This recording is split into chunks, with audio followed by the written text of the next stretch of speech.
Hi everyone, welcome or welcome back to my channel. My name is Em and this is going to be my ketchup and pickles vlog for June. If this is your first time catching one of these videos, ketchup and pickles is a elementary school teaching technique where you have your ketchup column, which is all the things you got behind on and need to get done, and your pickles column is all the fun things that you would like to do if you can get the ketchup column completed in a timely manner at all, really, in my case. And I am so sad to say that once again, I have a hefty catch-up column. I did a really bad job of reading from my TBR this month, so I have quite a few books still left on that. And then in my sad, lonely pickles column, I have one single solitary book. So let's kind of dive into it. Typically, I like to also combine real life things that I have been putting off doing that need to get done in these videos. It's good accountability for me to make sure I get those things done. The big project for this next week, because it's currently the 24th, and so this is going to go, I think, a full week. It's Saturday. I'm going to go to Saturday, which will be May 31st, and then I'll have this up on June 1st, which, oh, that will be so nice. Anyways, the big real life catch-up task this time around is that I'm going to be painting our living room. Now, if you've seen my vlogs in the past, you may have noticed that our living room is this really awful yellow color. It was that color when we moved in. The previous tenants painted it that color. I don't know why. It's so awful. It stresses me out. That room is so cozy, except for the wall color. And I have this whole next week off of work for scheduling reasons, and I'm gonna paint it. I'm gonna do it. It's so overwhelming to think about doing, but I know I will be so happy if I just do it. So that is our task for this week, which I think will be really great because, like I said, I am behind on my TBR. Now, the good news is I am almost done with The Chosen and the Beautiful by Nevo. This was for the science fiction and fantasy book club that I'm a part of. So I'll tell you more about this, my thoughts about this in detail later. We're just going to run through the books right now. Welcome to the hyunum-dong bookshop is was it the Full Moon Book Club pick for Jan Agaton, and her spoiler-filled vlog is up already, and I haven't touched it at all, so I need to read that so I can watch that video. Parable of the Sower is my Octavia E. Butler book that I'm reading this month for my Year of Butler and Gaskell, which is my personal reading challenge I'm doing this year. I did already start this, and I have made a good amount of progress so far, so that's great. And then I have one of my TBR jar books left, which is Under the Oak Tree by Suji Kim. I did start this one a few days ago, and I got about 30 pages in. Oh, and I don't have it with me. It's in the other room, and I'm not going to go get it. But I am currently reading A Letter to the Luminous Deep by Sylvie someone, and this is for Buzzword Reading Challenge. The prompt is to read a book with the word "to" in the title, so that's for that. Oh, and then I have the audiobook. I do not have a physical copy. I also haven't started it. I was supposed to read Chain Gang All Stars for the Betty Pages Challenge Your Shelf Reading Challenge this month. Y'all, I was not kidding when I said I got behind on my TBR. But the good news is that I have all of these on audio, and I'm almost done with this, and I have a week off, and it's a 3-day weekend. So I'm not going to start painting until Tuesday. So I have a decent amount of time to hopefully knuckle under, lock in, super focus, and do some decent reading, because I have really been, I don't want to say slacking, because I haven't been slacking this month. I've just read other things. I've made different choices that impacted my ability to read my TBR. And then the book I really want to read before the end of the month that I didn't put on my TBR is The Warden by Daniel M. Ford. The publisher very kindly sent me book 2 and 3 of this series, but I hadn't read book 1, and they didn't send me book 1. And this is supposed to be necromancer fantasy, and I think I will really like this. The things that I've heard about this sound really fun. I just need to start it. So I have to figure out what my reward system is going to be with this one. I think if I finish 3 books off of this massive stack, so let's say I finish the 2 I've already started and maybe get halfway through Chain Gang All Stars, because I'm worried I'm going to forget about that one. then I can start this. So if I get halfway through my TBR, I can pivot to this one. That's the plan. That's kind of the state of things, and I will check back in when I have finished The Chosen and the Beautiful and tell you my thoughts and what it's about. So yeah, welcome to the vlog. Let's cross our fingers and hope that I have the most productive reading week I've ever had in my entire life, because I need it so badly. I did finish The Chosen and the Beautiful. I ended up switching to the audiobook for the last 5 or 6 chapters because let me tell you, I love Nevo's writing, but I was really bored for a good chunk of this book. So Chosen and the Beautiful is Nevo's debut novel. I think 2 of the Singing Hill Cycle books were out before this came out, and I've only read Nevo's Singing Hill Cycle series, and I absolutely adore it. I adore Cleric Chi. I think the storytelling in there is so well done. Characters are lovely. The writing's beautiful. Like, truly almost my perfect novella. And then this was chosen for the science fiction and fantasy book club I'm in, which is great because it's been on my list, and I have the like companion sequel to it, but I wanted to read this even though I was pretty sure I could read the companion sequel without having read it. And this is a Great Gatsby retelling told from Jordan Baker's point of view. And I have never read The Great Gatsby. I just missed it in high school. I never took the class that you read The Great Gatsby in. And I've never seen any of the movies. And so all I really knew about The Great Gatsby is that there's a character named Gatsby and there's a character named Daisy, and there are a lot of parties. I don't know if you can read this without having read The Great Gatsby. I think I was 40% of the way in, and I think her writing is really great. As always, I think Nevo is such a talented writer, but I was kind of feeling like, where are we going? Because we're following this woman named Jordan, who is an immigrant, and she's been raised by her white grandparents, adopted grandparents, and she's very rich, and so you're just following around rich people doing rich things. There's a little bit of a magical realism, but it's not a big component of the story. And at 40%, I was like, what is going on? What are we doing? What is the point? And I ended up checking out a digital copy of a graphic novel adaptation, because that's just what was available for my library at like 8:30 at night, and read that. And that was great because that gave me okay, bare bones, this is what happens in The Great Gatsby. And this, beat for beat, is a Great Gatsby retelling. It's not inspired by, it's not a twist. She took Jordan and wrote the story from her point of view with a little bit of magical realism thrown in and a lot more queer, like blatantly queer things happening. And the inside of the flap says, immigrant, socialite, magician.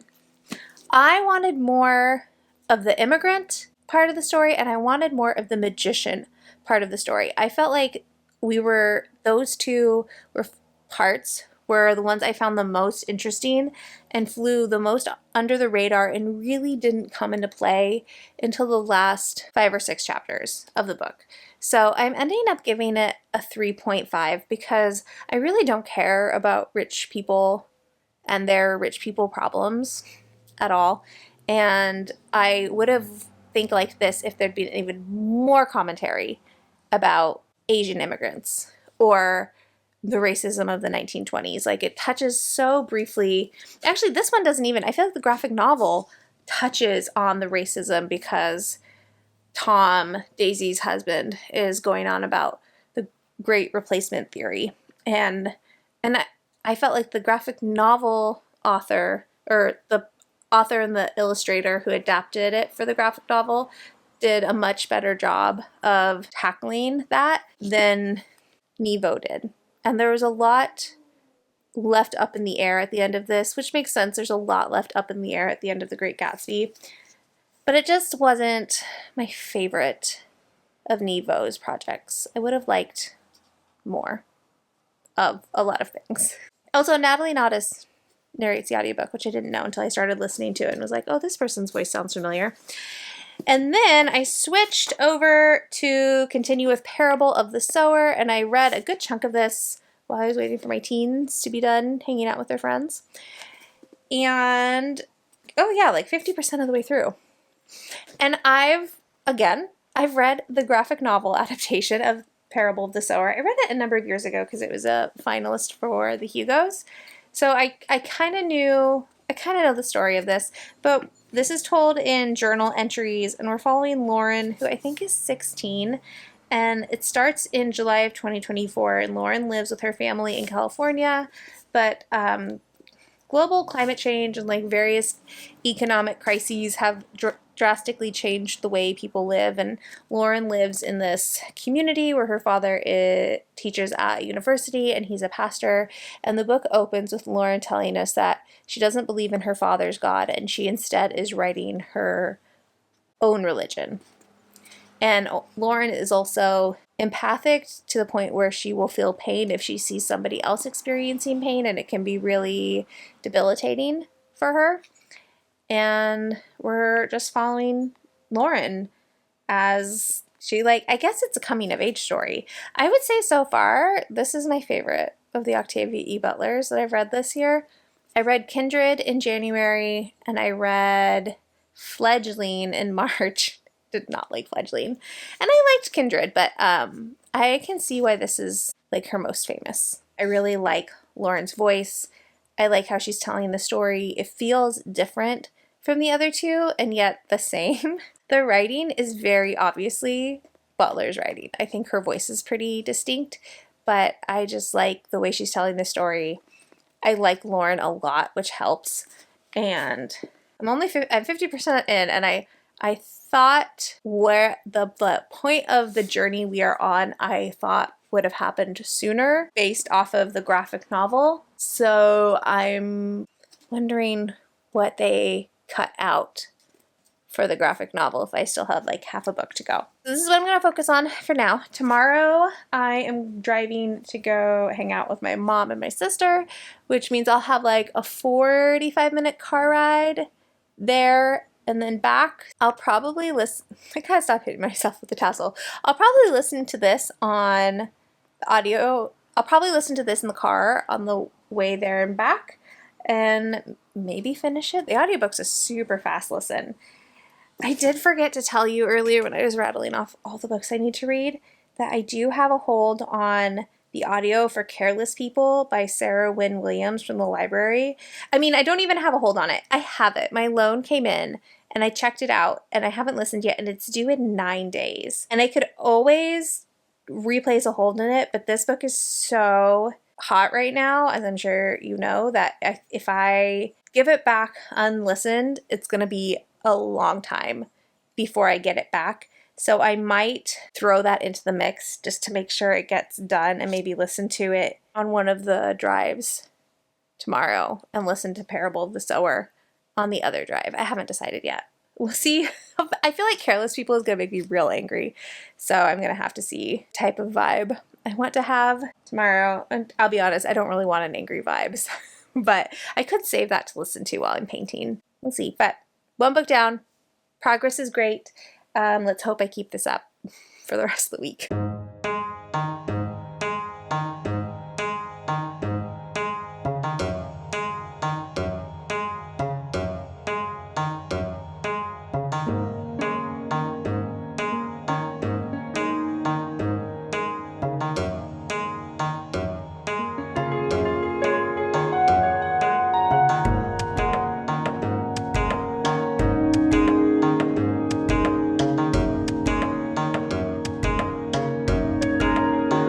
Hello, I am home. It's Sunday, by the way, and I went and spent the first half of the day with my mom and my sister, and I have only listened to Parable of the Sower. In the car, I didn't end up listening to Careless People, and I've gotten half the supplies I need for painting. I'm trying to psych myself up for it, because the idea of taking all those books off the shelf is a little overwhelming at the moment. I'm gonna start with that wall on Tuesday. So tomorrow we're gonna go get paint. I'm gonna film my June TBR while I still have all my books up. I'm so overwhelmed just thinking about it. But anyways, do I have thoughts about this? My primary thought is, why does Octavia Butler like age gap so much? Because in Fledgling, there was a weird age dynamic with Shiori, the main character, and some other characters. And then in this one, Lauren's like 18 and in a relationship with a man who's like 57. So I find it interesting that this is, I mean, 2 books I don't know makes for a pattern, but I don't like it at all. I did want to look up, I'll have to do it later, if Octavia E. Butler, like where she lived, because this book and Fledgling both center around California and Oregon, which I think is interesting. Definitely West Coast centered books, it seems to be. What? Anyways, I'm hoping I'm going to finish it tomorrow. I was supposed to go for a run today because Sunday is usually a running day, but I knew I wasn't going to have time today with meeting up with my mom and my sister.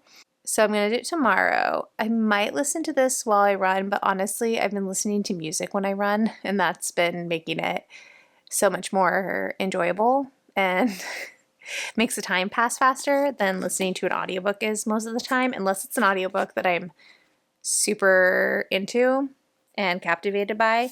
And I do like this audiobook. It is fast to listen to, but I'm not like, it's not like the best audiobook production I've ever listened to, you know? So those are the thoughts, those are the feelings. Parable is probably going to be like a 4-star. I totally get why it's a 5-star read for some people. And I like it probably the most out of all the Octavia, out of like, this is the 3rd Octavia Butler book I've read. So out of the 3, this is definitely my favorite so far, but it does not have that 5-star feeling. But I have a little bit more to go, so who knows? Anything is possible.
Just about an hour and a half. First coat on the first wall is done, and the window's open so I don't breathe in too many paint fumes, and there's traffic, so hopefully that is not too loud. I didn't update you yesterday, I don't think.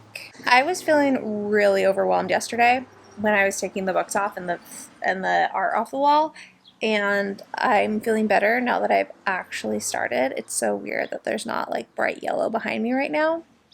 And if anybody's been like, why did you wait 6 years to do this? That's because when we moved, we had a 3-year-old and 2 7-year-olds.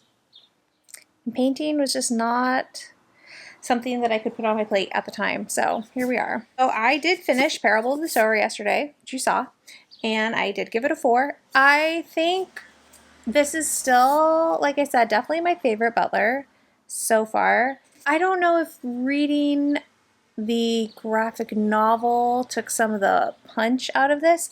I was kind of worried about reading this after reading the graphic novel because the imagery is really hard to look at in the graphic novel sometimes, and so I was worried I would have a similar problem with this where it would feel like the violence would feel overwhelming. And because of Butler's writing, which tends to be pretty spare and straightforward, it didn't feel like it was too much, so I really appreciated that. I guess I just wasn't surprised. Maybe it's because it feels too real. Like right now, like I think in 2025, like this just feels like an alternate reality. And I don't know, maybe I'm numbed to the horrors in this book because of the horrors in the last couple of years or human history. I don't know. I did like it, and I don't know what else to say. I liked it. And then I did move on to Welcome to the hyunum-dong bookshop, and I'm a little over 100 pages in, and I was planning on having this be my painting audiobook, but then much to my surprise yesterday I started underlining things, and so this cannot be my painting audiobook because I would just be pausing too much to underline. I'm trying to find, there's like one page where if I'd been using a highlighter, I would have been coloring in the book because I underlined. I think this whole section, but like I think it's hard to see, but I've been underlining a ton. So not a good painting audiobook, but I am liking this a lot more than I thought I was going to. I was pretty nervous because I felt like this was going to be very earnest, and usually I don't like earnest books, but I think because it's talking about things that I love, like books, coffee, slowing down, finding ways to uncouple yourself from productivity and the rat race of good job, good house, good life, that kind of thing. I'm really liking it. I'm super surprised. Oh, so this is a novel that has been translated from Korean, and it's about a woman who opens this bookshop, and then her and a few of the people that either work in the bookshop or are customers at the bookshop or have some relation to this bookshop. It's kind of meditative in certain spots, but like very lovely so far. So I'm having a really great time, and I guess this is just like my bedtime and early morning book now and not my painting book.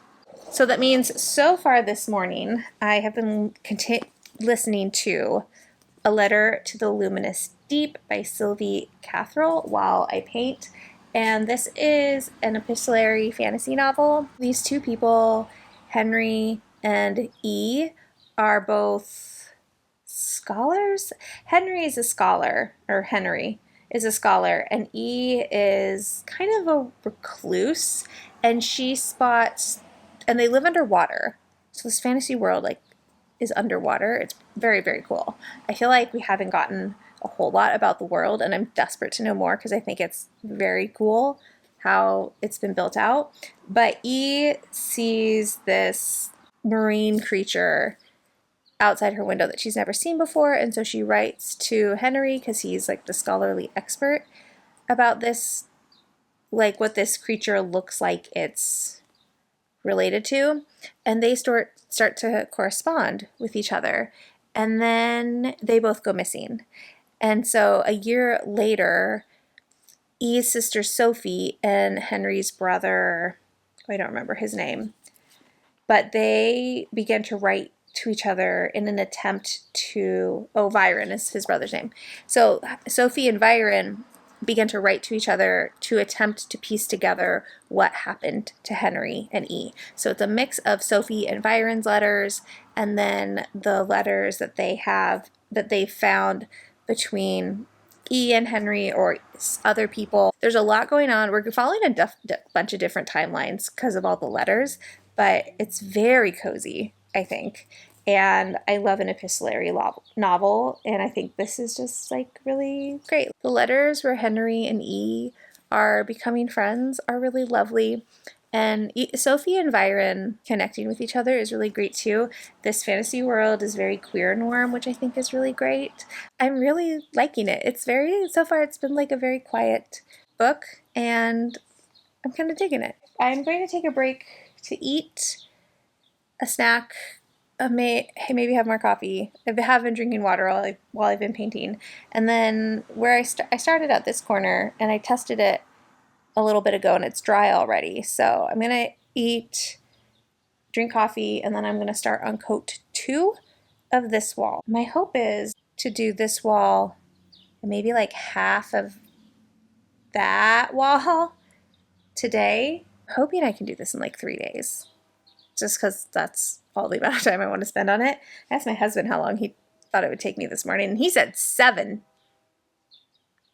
So I don't think he's a good judge of how long tasks take, is what I've decided after that one comment and 14 years of marriage. It's fine. It's fine. Okay, I'm 2 coats in. I think I need to do a 3rd, but I can't tell because of the way the lighting is in this room. I just don't know. But anyways, this angle is atrocious. I'm so sorry. Am I even in focus? Just can't be bothered today. All right, that's a little bit better. I just can't, I just don't know if it needs a 3rd coat or if 2 is good. You know, it's just, this is such a hard room to be in. Anyways, the ADHD really kicked in. I did not listen to more of this. I listened to a couple more chapters of Careless People because I did start that yesterday. It's fine so far.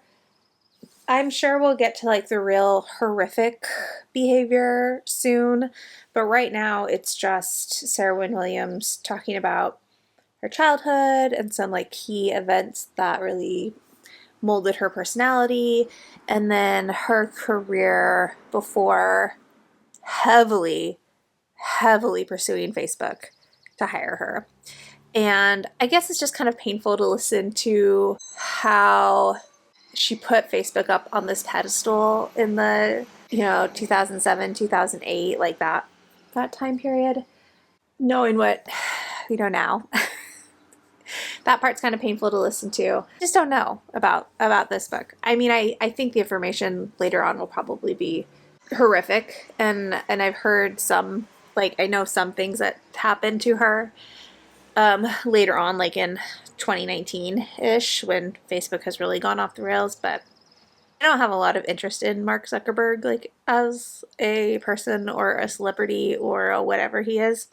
So that's part of it too. And maybe I would be more engaged. I don't know. It's fine. It's fine. But I'm only maybe 2 hours into the audiobook, if even that. So yeah, I listened to a couple chapters of that. And then one of my favorite podcasts, which is called Hot and Bothered. And they started off as a romance podcast, and they've done a couple of different things throughout the years. But this current season they're talking about rom-coms, and they're doing like mini seasons. So each mini season has a theme, and then they each week talk about a different movie that fits into that theme. And the theme right now is 2008. So the episode today was about Mamma Mia. So I promptly ditched all my audiobooks to listen to that, and it was delightful. Absolutely delightful. And now I'm just sitting here contemplating if this needs a 3rd coat or not. It looks like way better in the viewfinder than it does with my eyeballs. I feel like everything looks yellow to me now with my eyeballs, but it doesn't in the viewfinder. So I don't know what I'm gonna do, but I gotta figure it out because I still want to go to the gym. And I do have some online training videos that I need to do today. So I think this is my last update for the day. I'm gonna stop yapping because now I'm just using you as a procrastination tool and figure out what I'm gonna do. It is Wednesday. This is the current disaster. I did put all the books back last night, so that at least is taken care of. And then today I painted this wall, 3 coats on like that quarter of the wall. And then this has all gotten 1 coat. out. And then I still have that part and that little side wall. We're not gonna do the hallway. I think eventually I will paint the hallway this summer, but that's not the current project because that goes all the way back and then around the door and then this wall. So I think I'm done for today. I know this wall is dry. I just literally finished painting the third coat on this quarter wall. So I'm gonna go shower because I did go and work out. Now I'm like super sweaty because I went to the gym and I ran, and oh, this lighting is not good. Okay, can I get good lighting? Questionable. Very, very questionable. But so I just got home. Ooh, that's even worse. And I was real risky and I painted wearing my gym clothes instead of my painting clothes, but it's okay. It all worked out. But I have a headache. The paint fumes definitely got to me a little bit more today than they did yesterday. Just a minute. Okay, there we go. I think I got it all figured out. But I have made like really excellent book progress. I listened to a ton of A Letter to the Luminous Deep today, and I think I'm even further than this. I think I might be like a chapter further. Ooh, there's pictures. Has there been pictures this whole time? And I haven't seen them because I've been listening to the audiobook. No, okay. And I'll be honest, I'm not always giving it 100% of my attention. It's a little bit like having a TV show or a movie on in the background while you're painting. So I am paying attention, but I'm like kind of drifting in and out. But I'm really liking it. Like, I think this is a great book for that. I don't know why I'm such a sucker for a romance when it's in epistolary format. Maybe it's from imprinting on Pride and Prejudice so young. Or maybe it's just, I feel like there's a lot of longing when you have to convey your affection for somebody through letters. And it's such a sad book. Like, it's so sweet and it's so cozy, but then it's so sad at the same time because you're getting to know E and Henry through their letters to each other and through their siblings. Their siblings write to each other about these two people. And the entire time, I don't know if they actually are, but like as far as their brother and sister are concerned, E and Henry are dead. Like, they think they're dead. I don't know if they're actually dead. I think they've disappeared. But Sophie and Byron think that they're dead. And it's so sad to get to know E and Henry and get so much affection for them and so much love for them, and knowing that like something not great is going to happen to them by the end of the book. But I'm just loving watching E and Henry fall in love through their letters to each other and their letters that they're sending to their brother and sister. And it's just, it's so romantic. Falling in love via letters is so romantic, arguably the most romantic. I don't know if that's a hill I'm willing to die on, but for right now, I think falling in love through letters is the most romantic. Like, it's reminding me a lot of when I read Letters to Half Moon Street. I just love a romance when it's told through letters. So it's going really well, and I really like the audiobook because it's multicast, and so it makes it easy to, even if I like it says at the beginning of each letter who it's from and who it's to, but like I said, sometimes I zone out a little bit, just a little bit, and having the narrator, the multicast, the full cast narration is so helpful, because even if I maybe zone out a little bit, I'll recognize the narrator's voice for which character it is, and then I'm able to be like, oh, okay, I know who's talking, I'm fine. And then I read like 100 pages of Welcome to the hyunum-dong bookshop this morning. So I think I only have like an hour and change left before I'm done, and I'm continuing to really enjoy it. It's really lovely, very sweet. I don't know if it's going to be a 5-star, but I do need to put in my page tabs because I've underlined a ton. I'm loving the relationships between all the different people and the talk. I think I mentioned this yesterday, but like the talk about just kind of stepping out of hustle culture and productivity culture.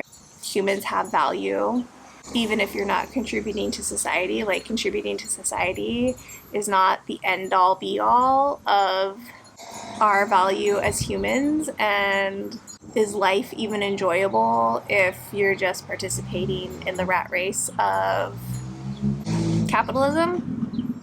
So many thoughts. I have so many thoughts and so many feelings, and this is just really lovely. So here's your reading update. I probably shouldn't shower before I put everything back. Well, not everything back. I need to put this back because this is our TV, the backside of our TV with our LED light on it. But our Wi-Fi has been disconnected all day because I needed to pull our like thing off of the wall. So I need to put it back and plug it back in so the Wi-Fi will work again because I want to relax for a little bit. Oh, the deal I made with myself before I go is I made a deal with myself that if I can finish this tomorrow, which I think I can, then Friday is going to be like a lazy Emily day. And I'm already kind of plotting out what that could look like. So I think I'll be able to get this all done tomorrow. I really wanted to get it done today, but that was just too ambitious, I think.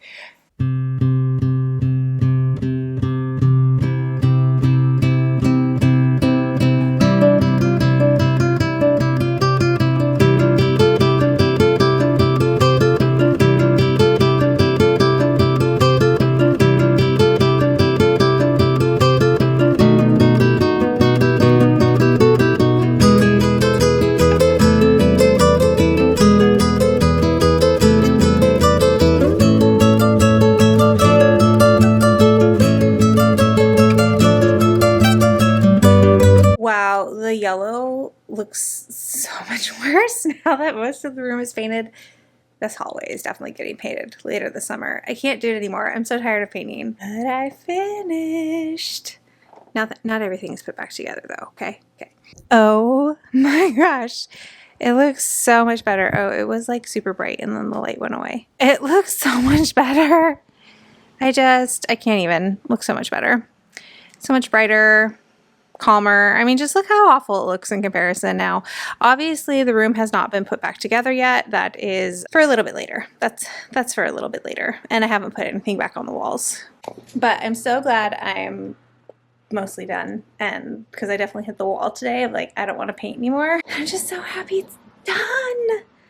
And I think I'm gonna give like this half wall a little bit longer to dry, and then I'll push the kids' bookcase back all the way, and then I'll start putting their books back on the bookcase, decorate the top. We have books that we put on the very, very top of these bookcases. I have to put those back. And then figure out the wall situation, because I wasn't really happy with how like the art and the pictures we had up on the wall or how they were displayed. So I'm gonna reevaluate how I want to do that before I start putting things up.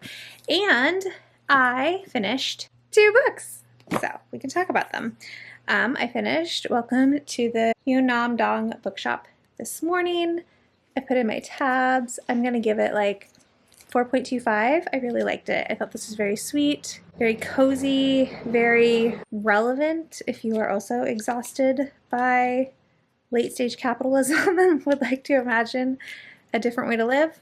I thought this was great for this. I really liked how the relationships were built up between the woman that owns the bookshop and like the people that become her employees, the customers that become her friends. There's a little bit of a romance in here, but it's like it's not the main focus at all. And I just thought this was really lovely. It's not a favorite. Like I appreciated it, but I wasn't obsessed with it. But I very much enjoyed it. So I'm glad to have read that. And then I did finish listening to A Letter to the Luminous Deep this morning while I was painting. And I'm going to give it 4.5 stars because I just really liked it. I love the trajectory and I cannot wait to pick up the sequel because it did end on a cliffhanger and my battery is dying. I'll come back later after it's charged. Oh my gosh, y'all, are you ready? I'm done. I'm not done putting stuff back up on the walls. I'm going super slow because I wasn't really happy with the way things were displayed. not the hallway in the background. So I'm gonna do that slow. I think I want to go to Marshall's and get like something big to put here, maybe something naturey. So I might go and look at that. But I have not had a lazy Emily day as I initially predicted. So my kids have been in rehearsal for Shrek Jr. My middle schoolers are doing it at their school, and then the director asked my youngest to be Baby Shrek in the show. So they've been working on that for a few months now, and last night was opening night, so I got to go and do that, and that was really fun. But everybody was up really late because the show didn't get done.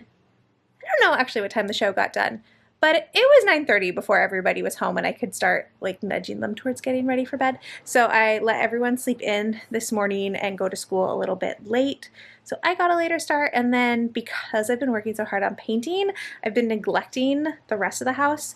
So I have on a Pomodoro timer from YouTube, and I've been doing 30 minutes sets of getting things done. So I've done cleaning, editing, and then I just finished getting dressed. I got this like little athletic dress from Halara, and I'm trying it out, and so far I really like it. I'm a little nervous that it's white. I didn't request white. They have like a circle program where you can sign up and they'll send you an item to test out and give feedback on. So I didn't get to pick the color. White wouldn't have been my first choice, but I do really like it. It's very comfy, and it's going to be 81 today, which is exciting. But anyways, book updates are that I don't know where I left off yesterday when my battery died. RIP to whatever thoughts I was having yesterday afternoon. I did DNF Careless People.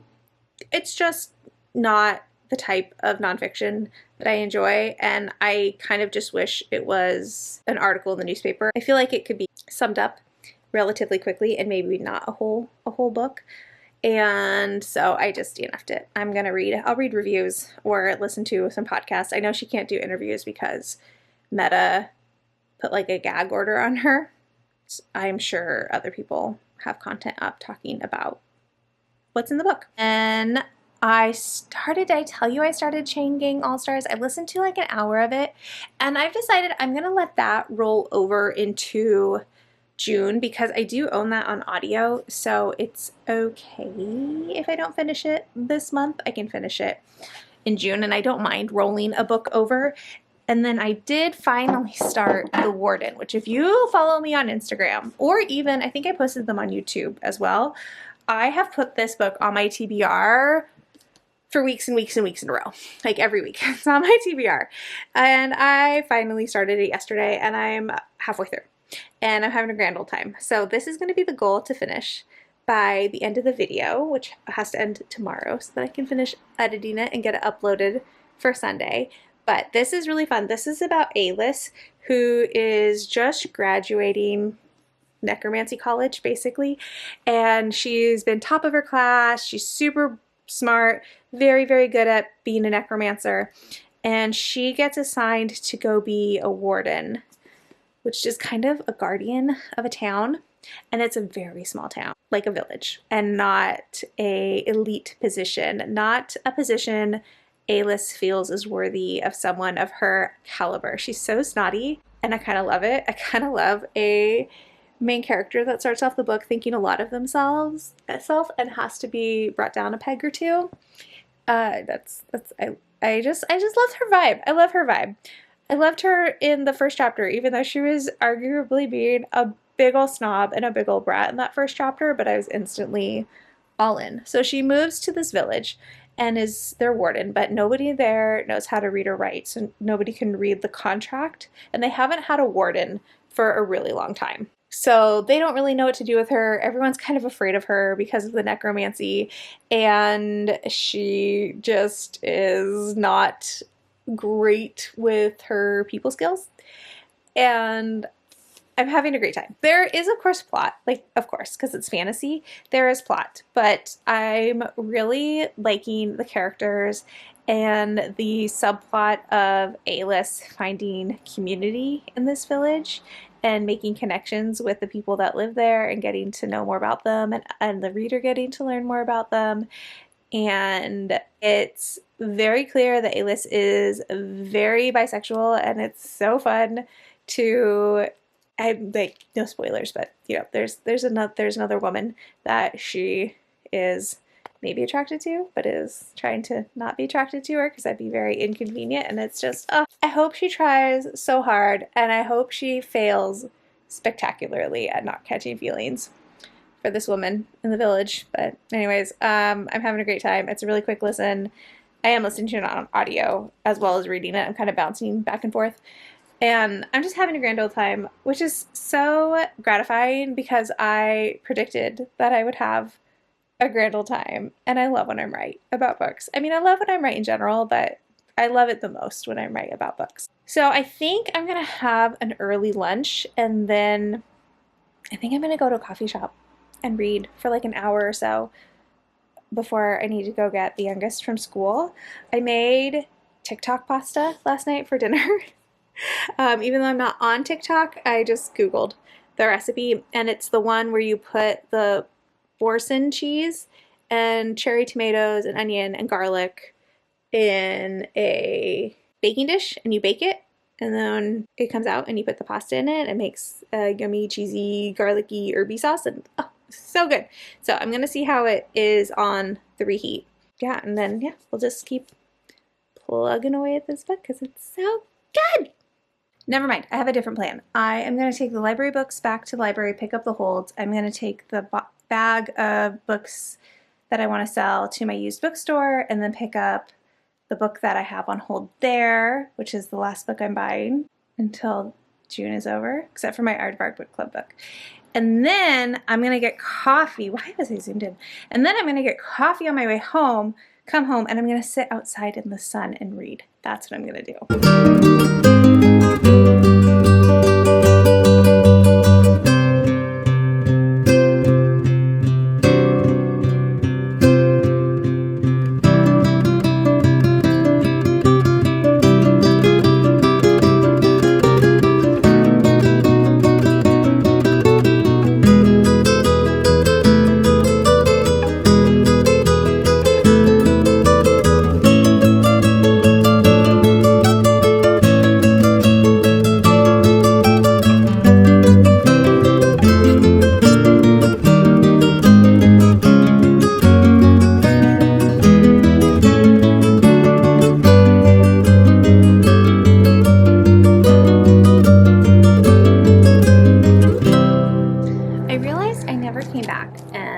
Finished up my review for A Letter to the Luminous Deep. I initially gave this a 4.25, but then in the last couple of days since I finished it, I just keep thinking about it and thinking how much I really liked all the characters and the letters and how the story was constructed, even though I started off being a little bit confused just because we had multiple timelines of letters going, but I just thought this was so well done and so fun, and I just keep thinking about these characters. So I've bumped it up to a 4.5 star, and I think if you like epistolary novels that you will like this. And I think I said it already, but I'm really excited to pick up the sequel because this was just such a delightful surprise. And then I did finish The Warden, and I'm also giving this 4.5 stars because this was so fun. When A-list goes to this village and she's struggling to acclimate to being in such a small space and really feeling like she's been slighted in giving this assignment, and watching her build on her relationship. And then there is a group of travelers that come through that are hired on for odd jobs, and they end up bringing something with them that reveals a more sinister plot. And so then it kind of turns into a road trip story because A-list and this other member of the village, Tun, end up going on this journey to try to figure out the mystery portion. And this was so fun. It was so action-packed. It never stopped moving. I thought the characters were really great. The community, the group of villagers that A-list is trying to not befriend, because she takes her responsibility as warden very seriously. She has been taught that it is not the warden's job to be friends with the villagers, but to protect them. And she takes that very seriously, but just in this like little book, so it's only 304 pages, watching her open up to the other people in the village and start to build relationships and start to become friends. And I really liked all the adventure and the action, and it was just such a good time. And there was like a little bit of camp, which I love, and I'm really excited to continue on with the rest of the series, and so excited that I have the rest of the series to continue on with, that it was just, it's so fun. I think if you liked the Dungeons and Dragons movie, I think you would also like this, because it reminded me a lot of that, just in the adventure, the camp, and the way the characters came together, and the way it was a mix of like serious stuff, but then sometimes kind of not silly, but I guess more lighthearted. Anyways, this was a great time. I had so much fun reading this, and I'm so excited that I finally picked it up and that I ended up enjoying it as much as I had hoped I was going to enjoy it. And so with that, we are at the end of this vlog, and this week, tomorrow is June, so I need to finish editing this video so I can get it up and be ready for a new month of reading. I am going to be rolling over Chang'e All-Stars to June, and then Under the Oak Tree, which I mentioned at the very beginning, I never managed to pick it up again, but I was able to finish 5 books this week, which is pretty incredible considering how much my reading has slowed down in the last couple months. So 5 books in just about a week is amazing, and it was a pretty good reading week. I'm really happy with everything I read. I genuinely enjoyed everything I read. Nothing was below a 3.5 star, which I think is truly excellent. Like, what more can I ask for? And now I have my nice freshly painted living room, and this space feels so much calmer than it did a week ago. So I'm really happy with how it turned out. I'm really happy with how my week went, and this was just such a successful Ketchup and Pickles vlog, if I do say so myself. So if you have made it to the end of this video, thank you so much for spending your precious time with me. I really appreciate it. If you want to leave an emoji to let me know that you made it to the end of the video, let's do some sort of sea creature, marine life emoji, and like if you liked it, subscribe if you want to, and I'll talk to y'all in the next one. Bye!